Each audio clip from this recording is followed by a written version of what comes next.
Halo semua, balik lagi sama saya Abah Kopdut alias Kopi Udut. Semoga jiwa dan semangat kalian semakin brutal.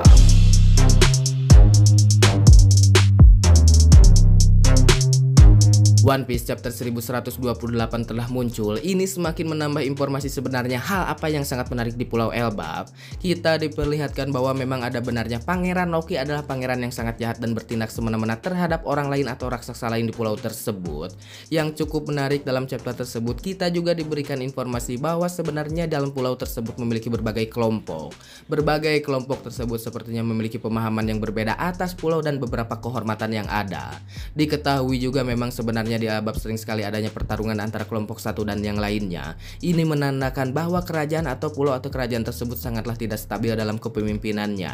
Hal tersebut juga ada indikasi bahwa sebenarnya adalah penyebabnya Loki. Banyak sekali orang-orang kuat di negeri para pahlawan tersebut, tetapi dalam pemikiran saya bahwa orang terkuat di tempat tersebut bukanlah Loki. Akan ada karakter yang sebenarnya lebih kuat atau ada kemungkinan setara dengan Pangeran Loki itu sendiri.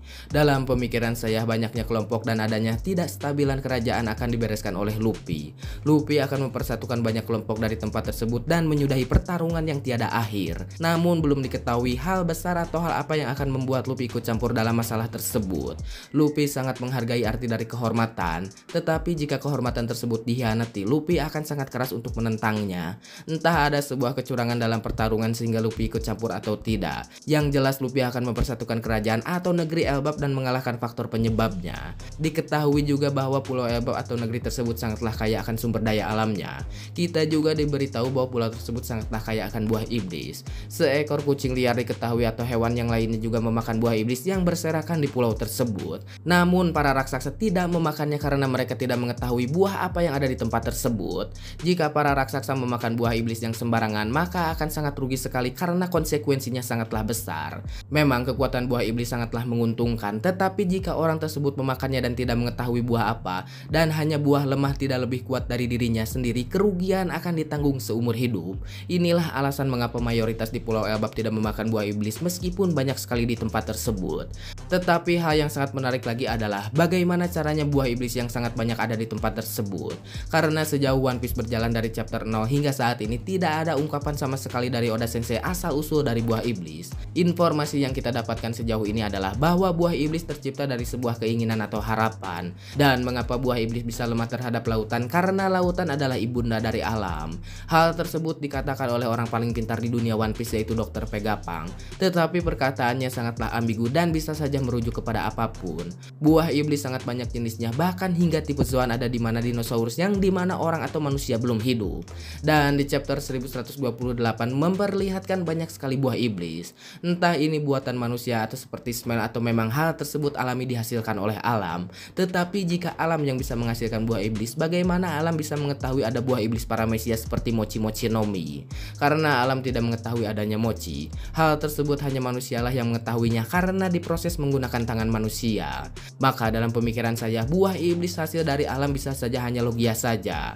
Tetapi manusia memvariasikan atau menciptakan buah paramecia dan tipe Zoan. Tetapi ada kasus juga bahwa tipe Zoan modernika hanya dihasilkan dari alam. Namun saya juga cukup kebingungan dan sangatlah sulit untuk menjelaskannya karena tidak masuk akal jika jawabannya hanya sesimpel itu. Tetapi bisa saja terjadi karena di zaman kerajaan kuno teknologi jauh lebih maju dan pesat. Ada banyak hal yang tidak diketahui sekarang dan sangat sulit diciptakan, tetapi di zaman kerajaan kuno semua bisa diciptakan karena orang-orang atau di masa lalu jauh lebih cerdas dan pintar. Hanya saja di masa sekarang semua dibungkam oleh Im Sama, maka hanya ada segelintir orang saja yang seperti Vegapunk.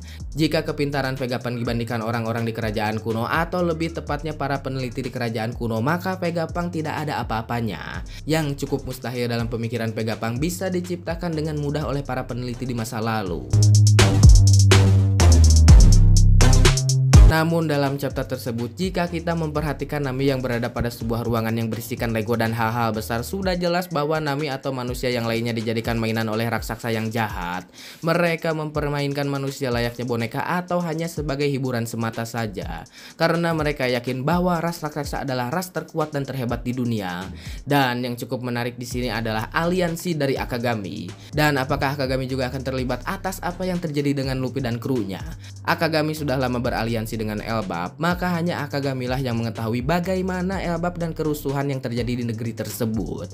Bahkan sepertinya hanya Akagami lah yang mengetahui seperti apa sebenarnya Pangeran Loki dari segi fisik bahkan kekuatannya. Tidak mungkin jika Akagami mempunyai aliansi dengan Elbap, tetapi pangeran atau raja di tempat tersebut seperti Loki tidak mengetahui hal tersebut. Maka kita juga kedepannya akan mengetahui bagaimana aliansi ini bisa terjadi dan bagaimana cara Akagami memberikan keuntungan bagi mereka.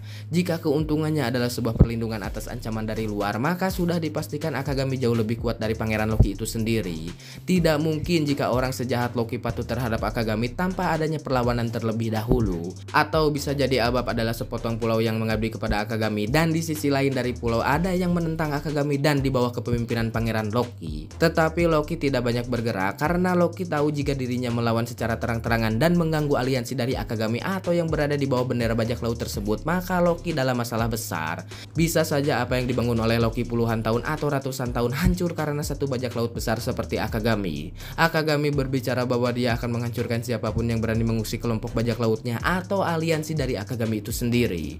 Jadi gimana menurut kalian? Tulis pendapat kalian di kolom komentar, dan buat yang mau request sok aja sama saya dibahas.